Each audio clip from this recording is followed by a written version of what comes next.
Na pustni torek 21. februarja so se okoli 15. ure pričele zbirati številčne maske pred Domom kulture Slovenske Konjice.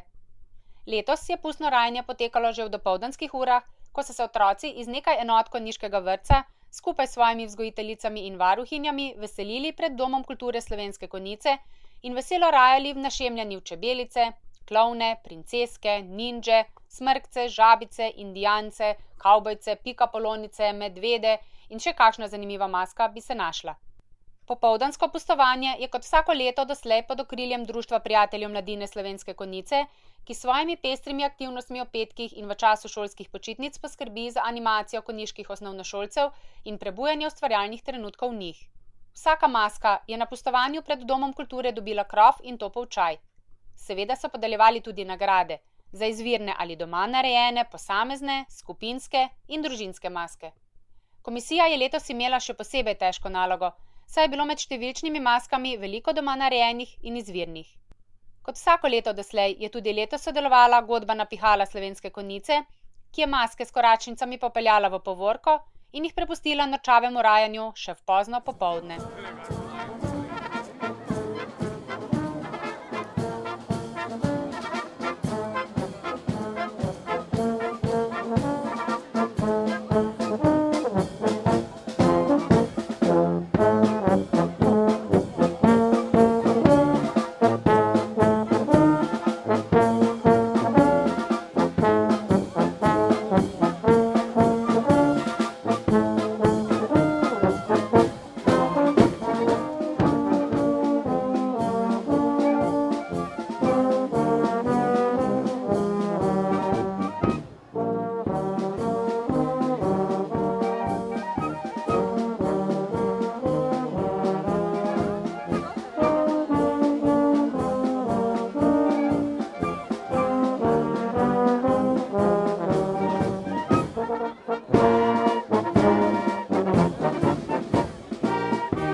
Da se zbudiš in je 3:45, ko se poloti te nemir. Umizovič, Umizovič, Umizovič, Umizovič. Ko se zbudiš in je 4:05, pa kaj se če moraš julat spet. Umizovič, Umizovič, Umizovič, Umizovič. Ko se zbudiš in je 4:06, lahko imaš že mirno vest. Okonci, zaspanci, umijte si zobe, no demo, umijte si zobe. Čas, boljša ne, vsi naenkrat, imate tudi tačke, imate si svoje krtačke, je krasen.